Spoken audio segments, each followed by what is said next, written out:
I'm Tom. And I'm Larry from Dr. Energy Saver. What are we going to talk about today, Tom? We're going to talk about air handling units. Air handling units. What's an air handling unit? Well, just like the name says, it handles air. It's a unit that handles air. Air handling unit. So, like, you mean a fan?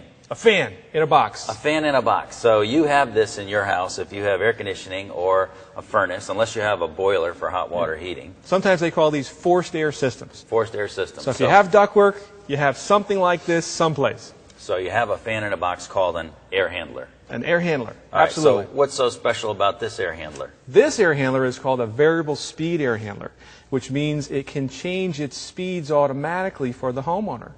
All right, so we're not trying to sell any kind of particular air handling unit here. We're trying to explain to you how the latest state-of-the-art high-efficiency equipment works so you understand it and you know why you should have this. Absolutely. These variable speed type units are really important to get the absolute most efficiency out of the heating and cooling system. It squeezes every drop of energy out because it can change the fan speed and perfectly match the amount of air to the needs inside your house. All right, so what the fan does is the fan spins, it sucks air in through your return grills, through your duct system in your house. And this, we're not in a real house, we're at the Dr. Energy Saver National Training Center, so we don't have a complete duct system hooked up to this, but this would be in your basement or your crawl space, attic, or crawl utility space, closet. Utility. So what the fan does, it sucks air in through your return grills, and then it blows the air, once it's heated or cooled, out through your supply ducts, through all your rooms, and the air comes out the grills or registers in your rooms, right? Absolutely. All right, the so air why is it important to have a variable speed one that can run at different speeds? Well, first, the motor for the blower, the fan in the box here, uses way less electricity. Well, so that's kind of a no-brainer. Yeah, so like if it's running at half speed, it's using half the electricity? It's even using less than half the electricity. Believe me, we don't want to get into all the calculations of horsepower and stuff, but way less. I think what you were going to say is the faster it spins, the greater the horsepower it needs to go faster and faster and faster. Absolutely. So if it turns just on and it's at full speed, it uses the most energy it could possibly use right from the beginning. But if it starts slow, it uses the least amount of energy, and if it never reaches the maximum before it satisfies and turns off, guess what? We never use all the electricity. You know, I'm kind of thinking like when you drive, I had a buddy in high school, he used to drive like this, and then hit the brakes, right? Instead of, if you just drive kind of, ease into it, right? And then roll up to the stop sign kind of thing. That's what you're talking about, right? Well, take it a step further. Think of it like it can put your air handler on cruise control.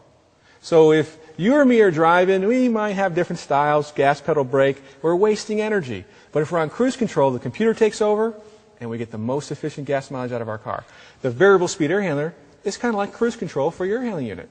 Okay, so when your air conditioning comes on, or your heating comes on, the variable speed blower will ramp up slowly, right? Absolutely. So that if you're in a room and there's a grill next to you and the air is coming out, it doesn't just like from 0 to, right? It's just gradually ramping up, and that's more comfortable for people, right? Absolutely. If you ever notice that time, if it's a hot summer day and your old fan turns on, there's that blast of hot, kind of humid, even stinks a little bit the air, or in the winter time, there's that blast of freezing cold air before it gets warm. That doesn't happen with a variable speed air handler. It all comes on very gradually. Think of it like a light switch. If you go in a room and you flip on the light switch and the room lights up, versus if you go in and you turn the dimmer switch on slowly, it lets the light build to the need or the mood of the room.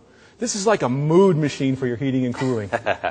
And if you only need a little bit of heat or a little bit of cool air, say the difference between, outside air temperature, if you have the equipment that can sense the outside air temperature and the inside air temperature, and if there's just a little bit of difference, right? In the spring and fall, if you just need a little bit, the fan will never come on full blast at all. It'll just come on a little bit, right? Yep, the fan will match the needs of the house, saving energy, improving the dehumidification or humidification, lowering the energy bill, improving the comfort, and also the air quality, because these things run at a lower speed, so they constantly can be filtering air without that big whoosh of the fan running in the old-fashioned style air handling unit. These motors have a special control module on them that is controlled by the computer that runs things. So if we turn this on and we just want to filter the air, this can actually run at half speed constantly, so we don't even feel the air, but the air is clean and it's fresh, and there's no stagnant zones.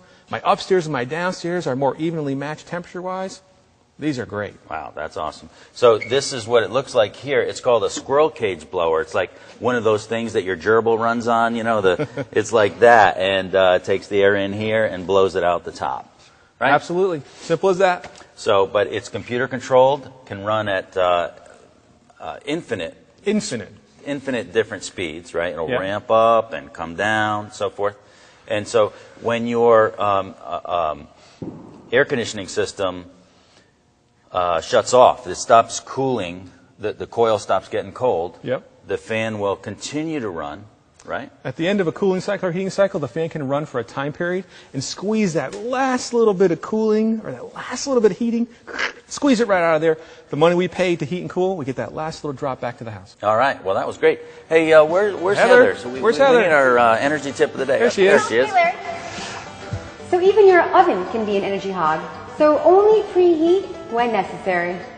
All right. Well, we'll see you next time on Larry and Tom's excellent home energy savings show.